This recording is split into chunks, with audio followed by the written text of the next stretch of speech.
What made you decide to come to the United States for college? I think there was just something, curiosity. I just wanted to explore to say, wow, the United States, BYU or these other schools. What is moving you? What is keeping you going? In our lifetime, I was surrounded with, sometimes you can create an illusion of competence, like you've arrived, but yet the world is so expansive. There's so many things you can do. You came from Zambia, right? Correct. Did you get any cultural shock when you came here? And how have you been able to stay on top of everything till date? I think the only shock that came about was when I know you mentioned about the money, but what was the other motivating factor to decide, okay, I want to go into cybersecurity? When I was in computers, my mindset was I wanted to be a DBA, database administrator, The IT space is constantly evolving, especially when it comes to cybersecurity. I don't like to remain stagnant. Yeah. I kind of mentioned that. I'm always trying to learn something new because, Ladies and gentlemen, welcome to the Success Mindset. My name is Smith, and in this podcast, we invite people and then we have a conversation. We talk about what has actually made them successful. And the hope is that you can also learn something from it and apply it to your own life. So today I'm here with Joseph and Elijah, and I will let them introduce themselves. Joseph has been a really good friend. I met him in college and we've been friends since then. And same as Elijah, as you guys know. So, Joseph, why don't you introduce yourself? Oh, thank you for the invite to the podcast as well. You guys are doing a great job. Putting out information that can, really help everyone out there who is, seeking upward mobility, so to speak. I'm a simple man, Joseph Kaluba. I was born in Zambia. I came to the States more than a decade ago, Wow. For college, and I'm a dad, I have 3 rambunctious boys who keep me busy. Yeah. And yes, briefly, that's just a little bit about me. I'm just a simple man, Joseph Kaluba from Zambia. Thank you. Welcome. Thank you. Well, as you all know, I'm Elijah and a content creator, and also, I have a career as well. And I'm also a dad, and I'm part of the host. So since he didn't introduce well. Okay, so today we're gonna talk about something really interesting, and it will mostly be from Joseph's experience, and we'll also share our experience as well. So you said you came here for college. What made you decide to come to the United States for college? That is such a good question, actually. Before I came to the States, actually, I'd already graduated with a bachelor's in computer science. Okay. I was also working. I was gainfully employed in Africa. But I think there was just something, curiosity. That's how I would like to put it. I just wanted to explore to say, wow, the United States, BYU or these other schools, I would like to be able to experience that side of life. And that's when I decided, I applied, I got accepted. We got the visa, and then, I think everything else was history. I came and did my second bachelor's in business and finance.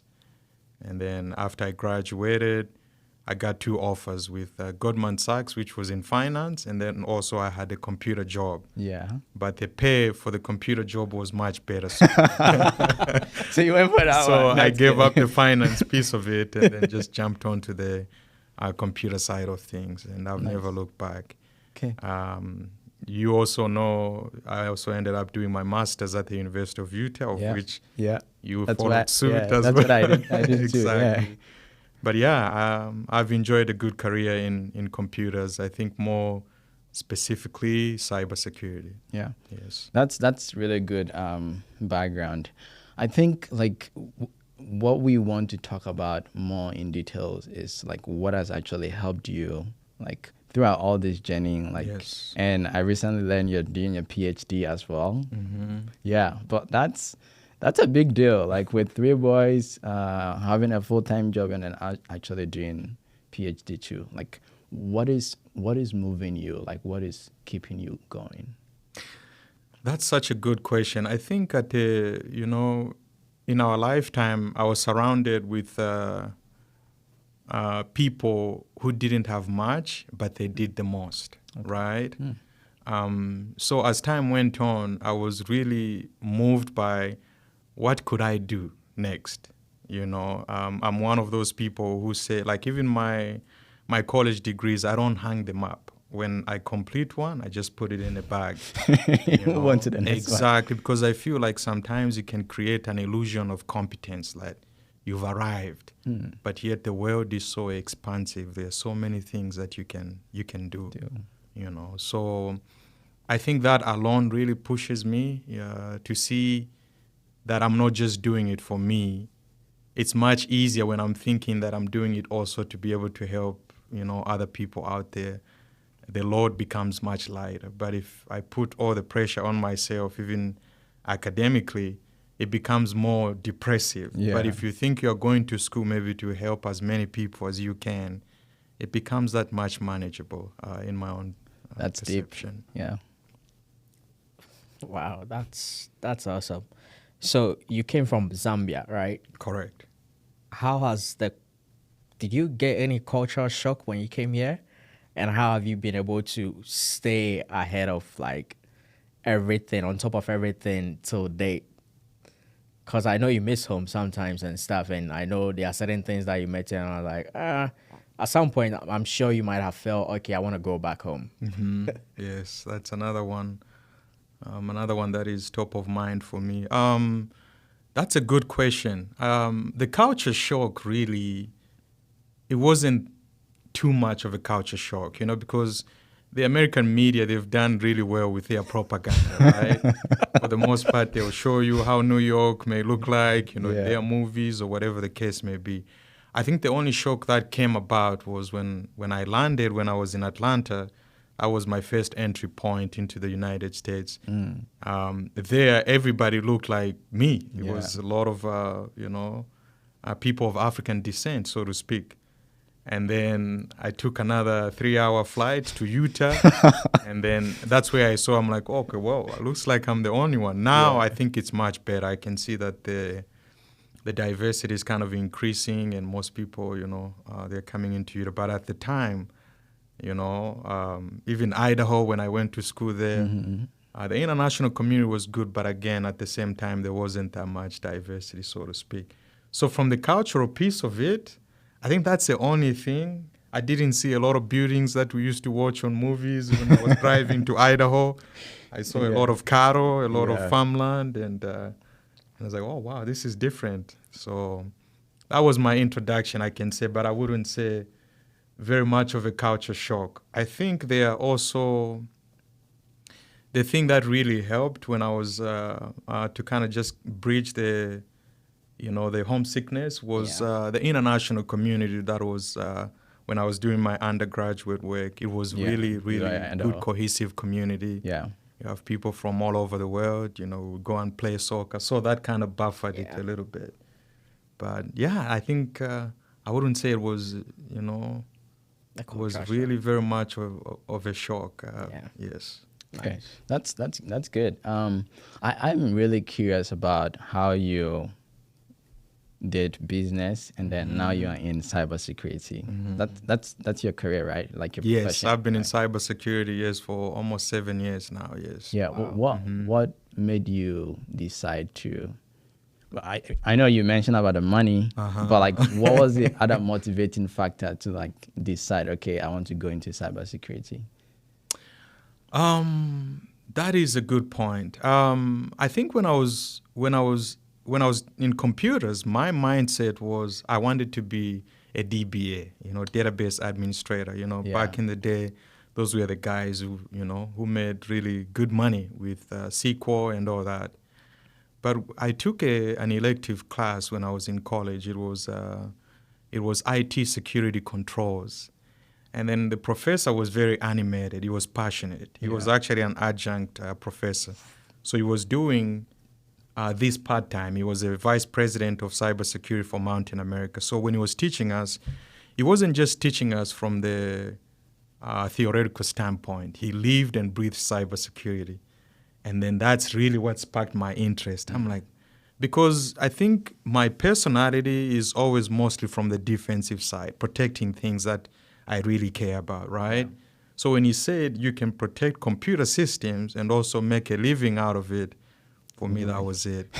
That was That's it. a selling point for you. Exactly. I'm like, okay, wow, I can help people, old people not get hacked and still make a living out of it. And that's how I chose that path.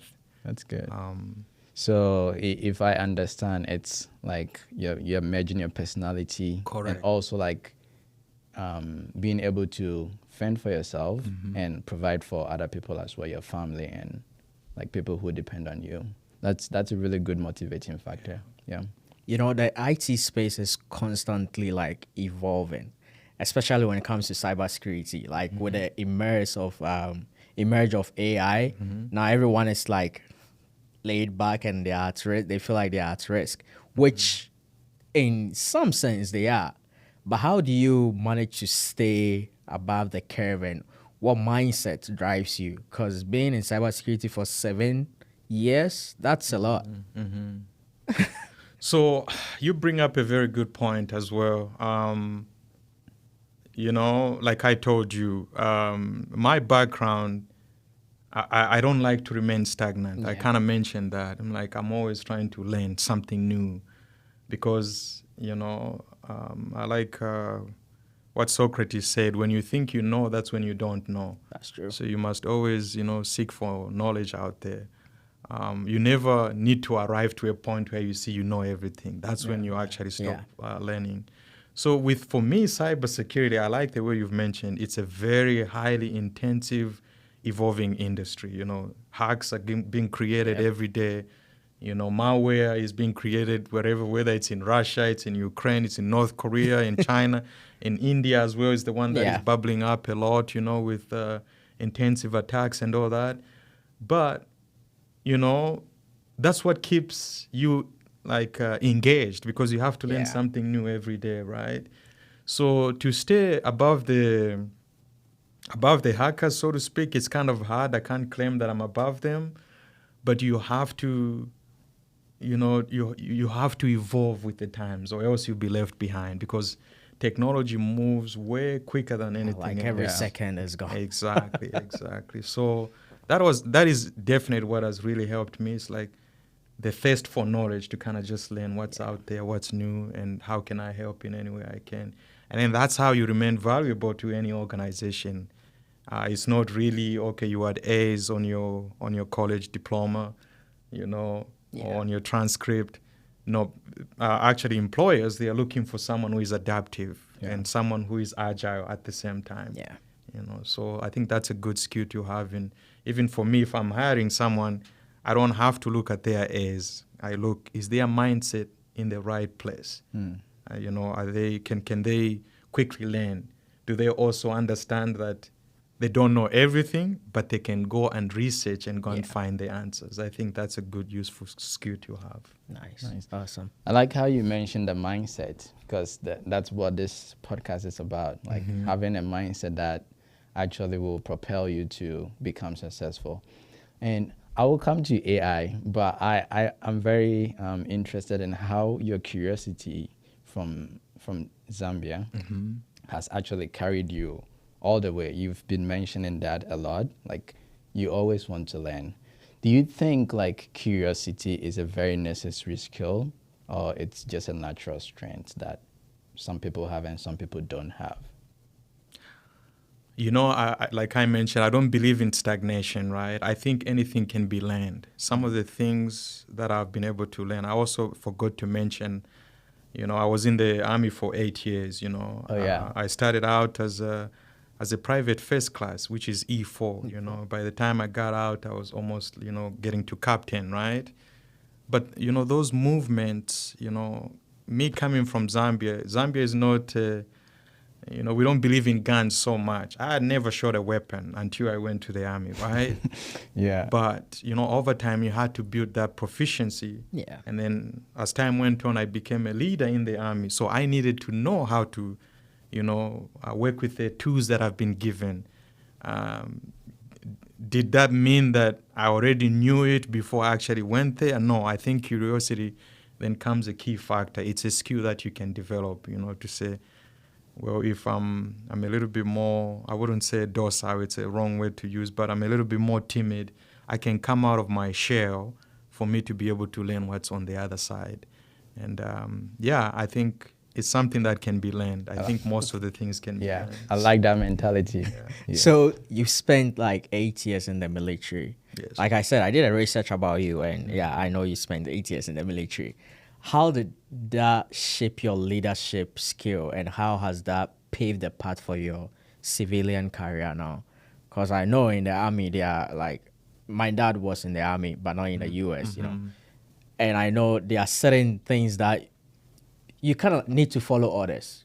You can't do everything that you want. You need to follow orders. So how has that, shaped your leadership skill and paved the way for your civilian career now?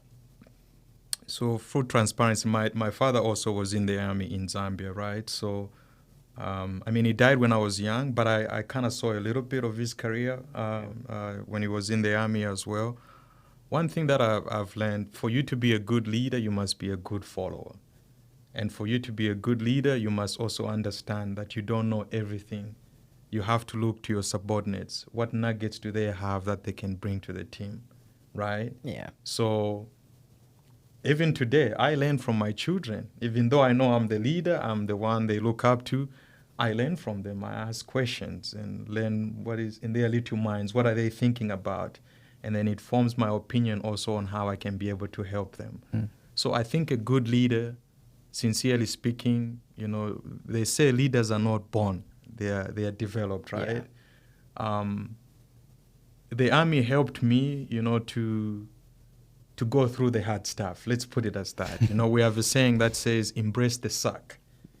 When something is hard, just say, okay, it is what it is. How can I be able to get over onto the other side, right? But some of the best soldiers that I led were good followers, right? And also some of the best leaders that I followed were good followers as well. So, and humility is key because, like I mentioned, if you are not humble, you're not going to pick up those books and read to educate yourself because you think you know. Yeah, that's true. Right? But for me, I can admit that, there are a lot of things that I don't know. That's why I'm always voracious, reading and learning and catching my gaps as well, looking at my weaknesses. I'm like, okay, here, I'm not pretty good, who can I find who can bridge this gap? And I think self-awareness is the number one thing that we overlook as a skill. You have to look in yourself. None of us are good at everything, but do a self-audit, right? Yeah. To say, what am I good at and what am I not good at? And now when you're doing that audit, you don't have to go and ask your best friend. He's going to be biased. Yeah, that's true. Right? Yeah. He doesn't want to ruin the friendship. Yeah. It's like, come on, man, you're good. You're perfect, But find independent people that can give you, that external self-assessment. That's how I would call it. That's true. Yeah, there's so much wisdom in some of the things and most of the things that you've been talking about.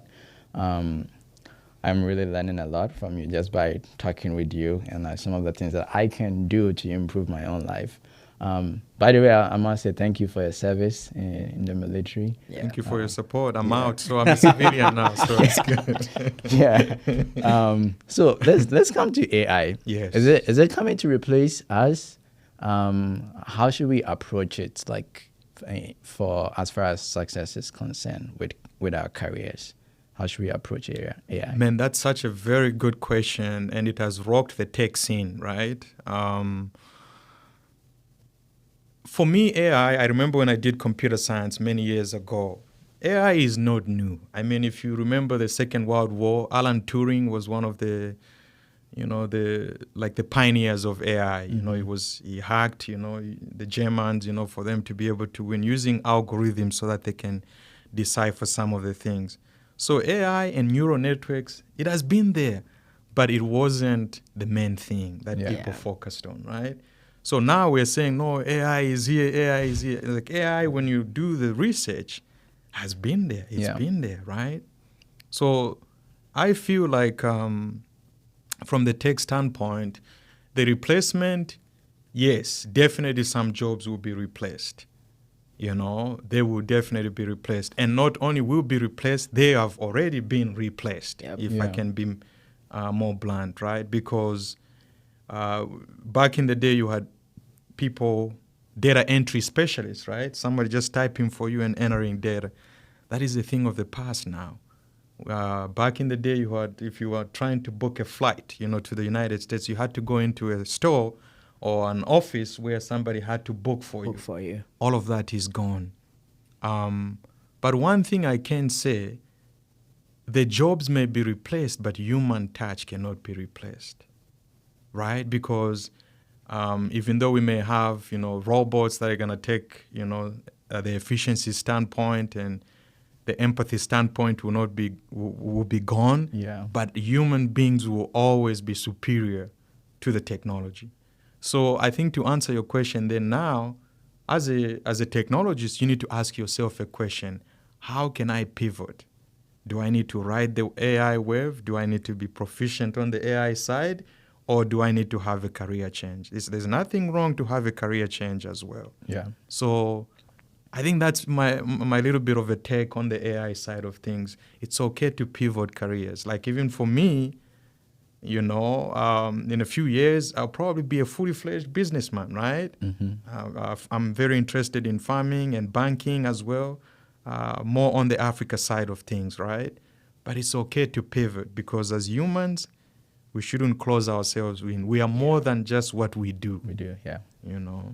I really like what you said. Like, I'm not going to ask you any question about that. I'm just going to speak about what AI and stuff. Yes. At work, I work for the church, and at work, I use AI a lot.